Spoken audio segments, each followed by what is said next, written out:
Welcome, and as always, thank you for stopping by. Today's tale is sure to be a good one, the first of many to come. I am the keeper of tales, and these are tales of the supernatural and unknown.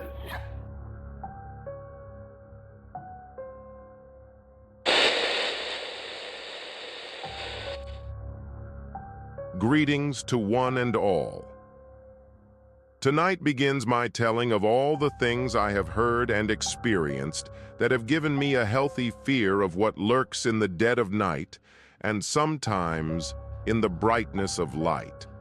I will share many stories, dreams, nightmares, and experiences here. I hope these stories give some of you some type of joy, and for others, I hope hastens your desires to explore the unknown. The first entry of many will be my own special tale, so please like, share, and subscribe should you find it to your liking. In life, we are shaped by the things we experience. Some experiences can cause profound changes, while others cause very little change, if any. For me, one experience stood out above all the rest. This experience caused me to realize that not all things can be explained. Even once experienced, you still question just what you saw, heard, and felt. You wrestle with your mind trying to make sense of what happened, all the while questioning your sanity. This day came for me as a young boy at the age of 8 years old. I was what they called a latchkey kid. I would typically walk home after school and would have to wait until my mother returned home from work. While waiting for my mother's arrival, I would do homework and household chores. This was a common practice during that time since most parents were still at work when their children were being released from school. On the day in question, as with most kids, while at school, I was being less than the model student and was given detention. Detention was akin to being punished for bad behavior. As a result, you had to serve 30 minutes after school. This caused my daily routine to be thrown totally out of whack. I don't remember the particulars of what I did to suffer such an indignity, but I do recall telling Eric to wait for me after school. You see, there was a group of us that all lived in the same neighborhood. Eric was one of my closest friends, and after school, we would all get together and walk home. You know, the whole strength in numbers thing. Who am I fooling? We did it because it was fun, and we would always be up to some sort of shenanigans. Anyway, the end of the school day had finally come, and having served my time in detention, I headed out to the back fence near the PE field, where we would all meet up before heading home. I was surprised to not find Eric standing there waiting for me. I went over to the basketball court thinking he would be there, but when I got there, he was nowhere to be found. Finally, after some minutes looking around, I decided I should just head home and sort things out later. What I mean by sort things out later is give Eric the business for leaving me behind. As I made my way home, the sun shone brightly, bathing me in its warmth. Every so often, a cool breeze would give a bit of relief as I walked on the sidewalk and cars whizzed by. Now the way home was rather simple. All we had to do was walk about 8 blocks along 22nd Avenue and then take a shortcut that led through a field along a canal. Once on the other side of the field, there was an opening in the gate we all would pass through. After that, it was about 3 blocks the rest of the way home. There was nothing out of the norm that day that would have alluded to what I was about to experience. Believe me, I thought about it countless times. I have played it over and over in my mind, seeing if maybe I missed some warning sign. My only conclusion is that everything that happened that day was meant to be. It was just my day to experience the unknown. I walked the 8 blocks up 22nd Avenue until I reached the field, and as usual, I went through the opening in the fence that surrounded the field. From where I stood, one could clearly see the path that led through the field while standing at the opening of the fence. Flanked on each side of the path was grass that stood about 4 feet high. It looked like wheat to me back then, but now I know that it wasn't. The path wasn't a straight path, but resembled a giant snake lying in the sun. Just by looking, you could tell this path was not cut by a lawnmower or machete, but was made by the countless feet of people that had taken the path over the years. A portion of this path curved close to the canal for a few feet before curving back towards the center of the field until finally reaching the opening on the other side. I was always uneasy about walking through that field. It looked creepy, especially with that old tree that stood in the center of the field. It was like one of those trees you see in horror movies with very little leaves on it, but with numerous bare branches that went in every direction, reaching like fingers to grab you. There were also vines that hung from the branches of the tree that just raised the creep level up even more. In addition to that, I could not swim, so walking next to that canal was definitely of concern for me. I stood there for a moment scanning the field, and after taking a deep breath, I started my trek along the path. I proceeded slowly at first, but quickened my pace as I neared the canal portion of the path. About halfway through, I heard the rustle of the tall grass no louder than a whisper. Next thing I know, I am stumbling towards the canal, slipping over the edge that was covered in mud. Frantically, I began grasping at the grass as I slid over the edge, almost falling into the canal. It wasn't cold that day, but it felt as though someone had dumped a bucket of ice-cold water over my head.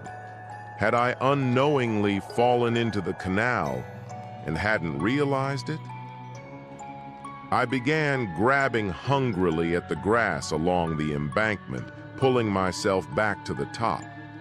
I felt as if all the air in me instantly left my body, and I began to cry out for help. It's true what they say. When you are in moments of life and death, it's as if time slows.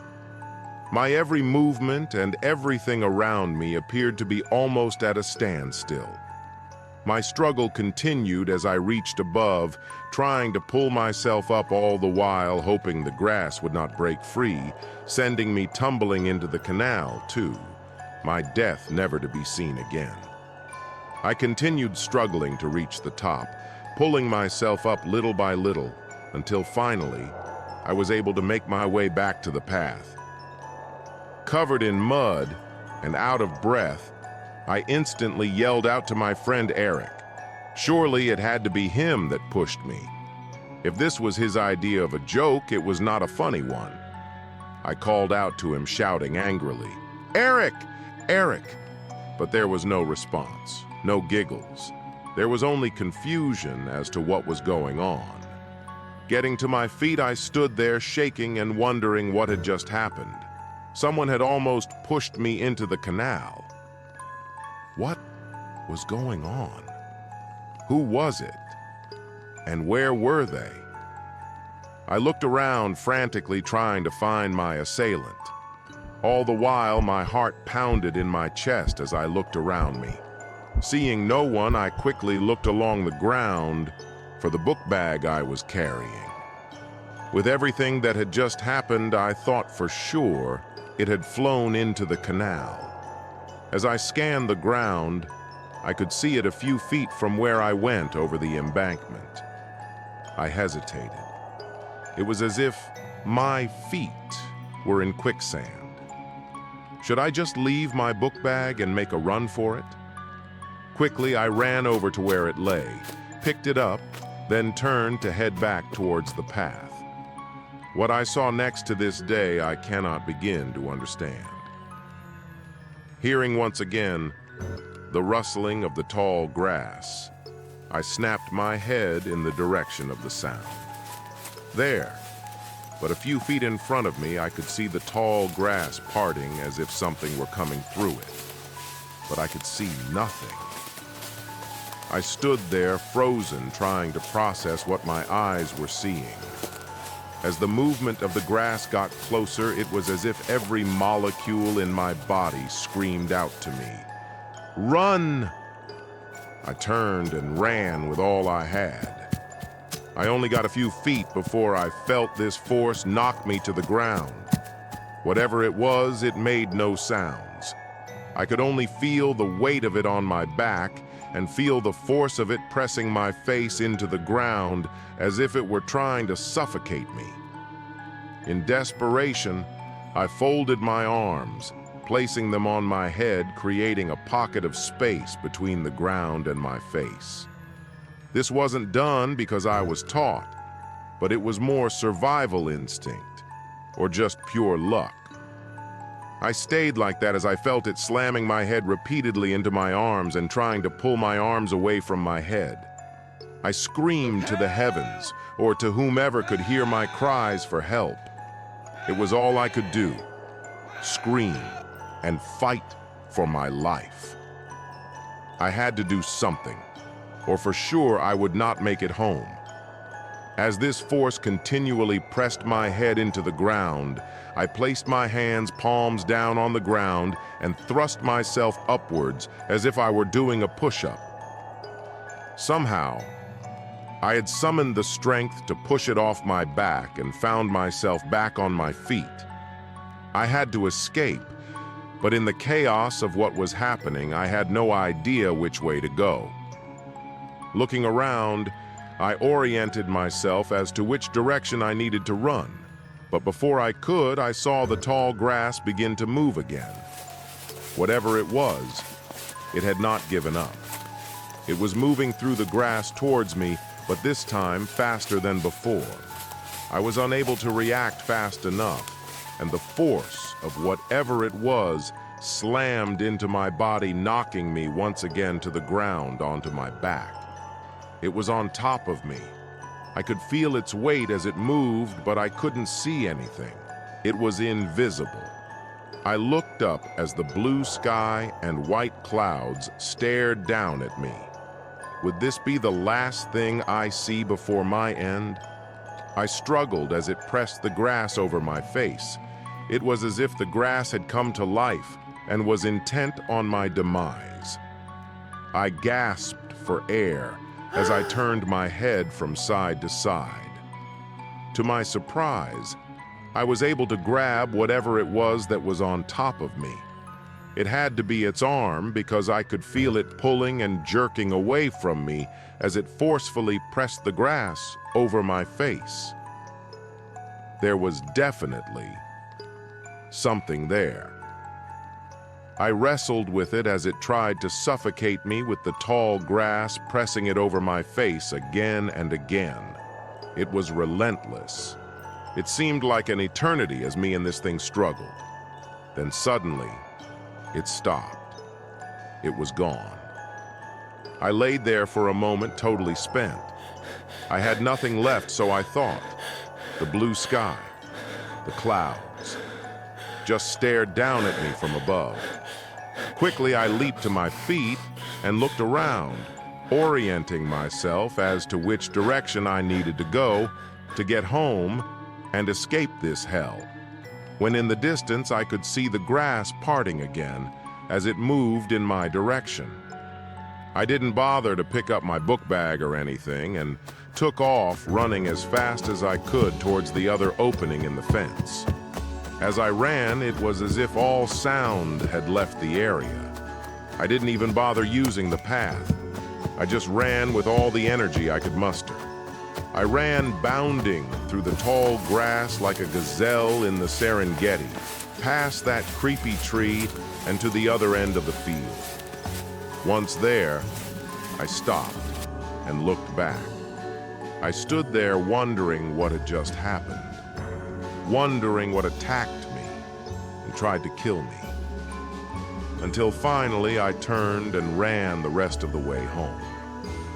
Once home, I realized that I was missing my shoe, book bag, and I had various scratches on my face after the ordeal. I don't know if the scratches came from the struggle or when I ran past that tree, but I was just happy to be alive, happy to be home. I burst through the door to my mother standing there staring at me. She had this look on her face like, "What the hell happened to you?" I just stood there with tears running down my face. "Something tried to kill me!" I yelled. My mother didn't say a word. She just grabbed me and hugged me. I look back on that day still wondering what happened, and from time to time in my travels, I pass that very area as I am driving. It's not the same as it was before. The tall grass is gone, and there are homes next to it now. That creepy tree is still there, though. I wonder if anyone else experienced what I did that day. I am 52 years old now, and even now I wouldn't dare walk through that area. Never.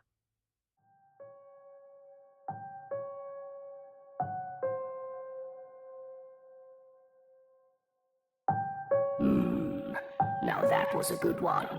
Gave me the chills. Now don't forget to like, share, and subscribe. And should you find yourself lost along your travels, let the light be your guide.